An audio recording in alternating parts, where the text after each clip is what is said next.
Few singers have ever captured heartbreak, honesty, and raw emotion the way Vern Gosdin did.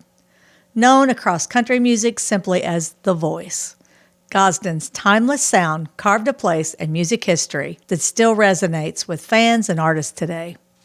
In this episode, we dive into his early beginnings, rise to fame, unforgettable classics, and the legacy he left behind as one of country's most soulful storytellers. Whether you're a lifelong fan or just discovering him, this journey into Vern Gosdin's life and music is one you won't forget.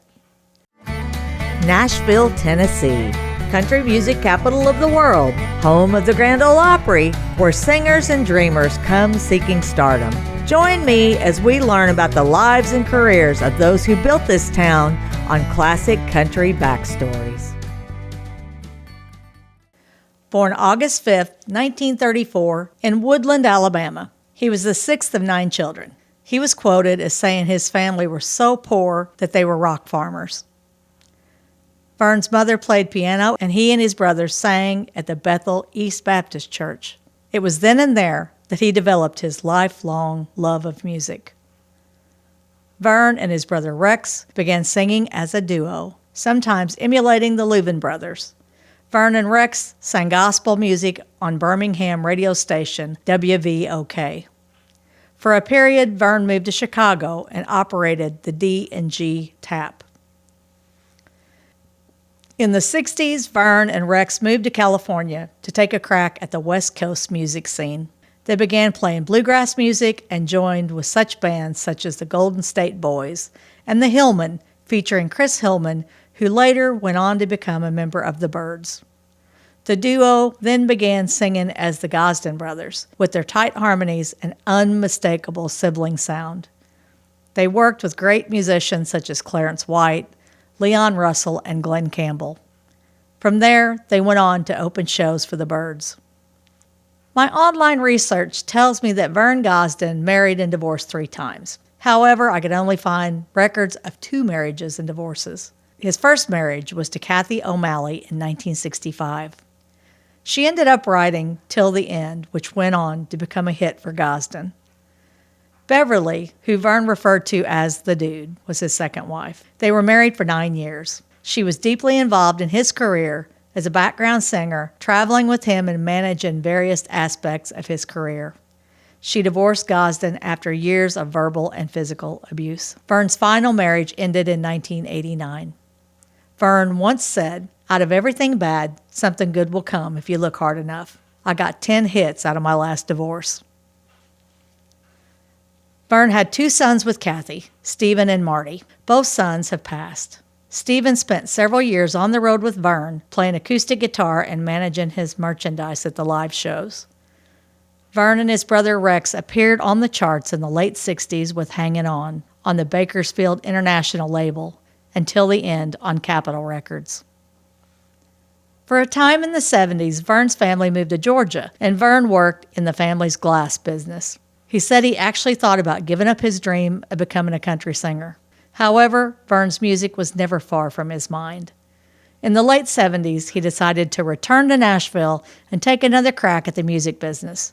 He signed with Elektra Records when his first hit was a remake of Hangin' On, featuring Emmylou Harris on background vocals. The song peaked out on the number 16 spot on the charts.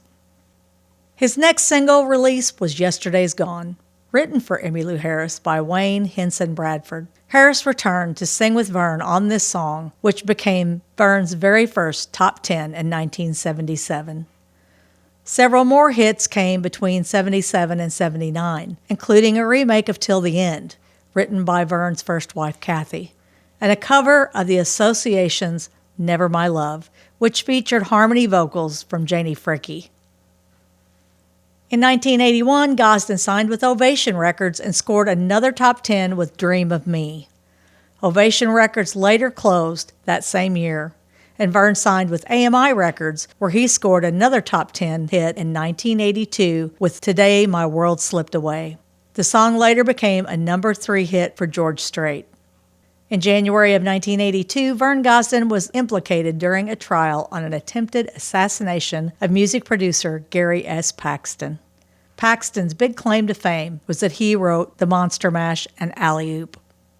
Darrell C. Langley claimed under oath that he and Darrell Bailey were hired attackers employed by Gosdin, who was disgruntled with the working relationship he had with Paxton. During the research, I read that the perpetrators were either offered or paid $200 for their job. I'll just ask this question. Do you think someone would actually kill for $200? Or was it just a ploy to scare Paxton into letting Vern out of his agreement? Paxton was shot 3 times and suffered other injuries. Both Langley and Bailey ended up with a 10-year prison sentence. Vern was never arrested or charged and repeatedly refused to confirm or deny the allegations for the remainder of his life. Vern moved on with his career, but there was always suspicions of his involvement in the case. I guess we'll never know for sure what the plan was, but the story was just too interesting not to bring up.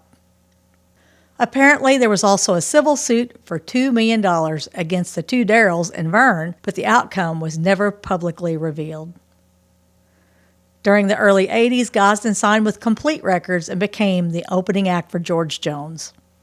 Also during the early 80s, Gosdin teamed up with the famed songwriter Max D. Barnes to produce a string of hits that cemented Vern's status in country music.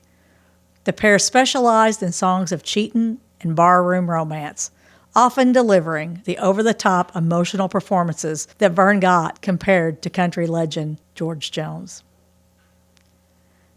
In 1983, Gosdin and Barnes had 2 top 5 hits with If You're Gonna Do Me Wrong, Do Me Right, and Way Down Deep, which was co-written by Max D. Barnes' son, Max T. The latter song helped Vern to win a Grammy for Best Male Country Vocal.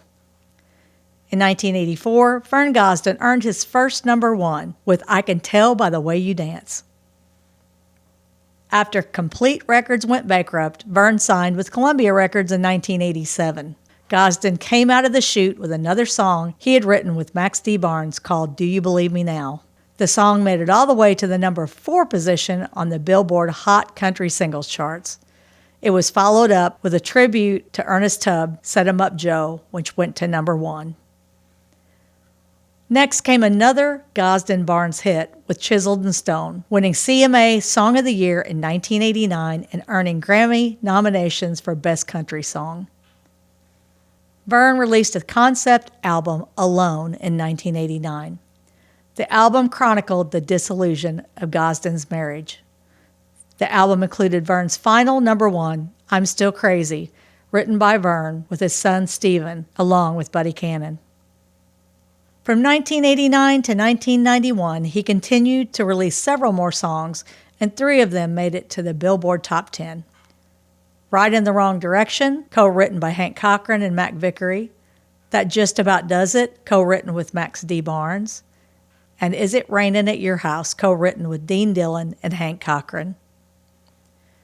Vern suffered a stroke in 1995, which resulted in a quintuple coronary bypass.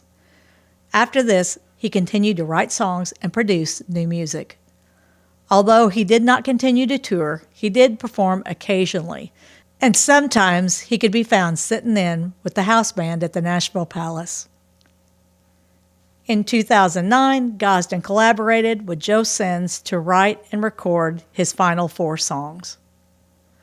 Dawn Hall, Gosdin's administrative assistant, said he was hopeful, he was feeling better, telling her what to do and showing signs of coming back. Then he suffered another stroke in early April of 2009. He died at a Nashville hospital on the evening of April 28th at the age of 74. A public viewing and memorial was held at the Mount Olivet Funeral Home, followed by a private funeral and burial at the Mount Olivet Cemetery in Nashville. Vern Gosdin didn't just sing country music, he felt it. Every lyric carried truth, every note carried heart, and that's why his voice still echoes through the soul of country music today.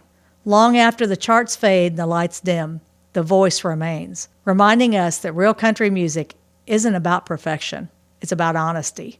And Vern Gosdin gave us that honesty every time he opened his mouth and sang. That wraps up this episode of Classic Country Backstories. I hope you enjoyed it. If you did, please hit the like button and subscribe to our channel. It helps us a bunch. Until next time, take care God bless, and I'll see you later.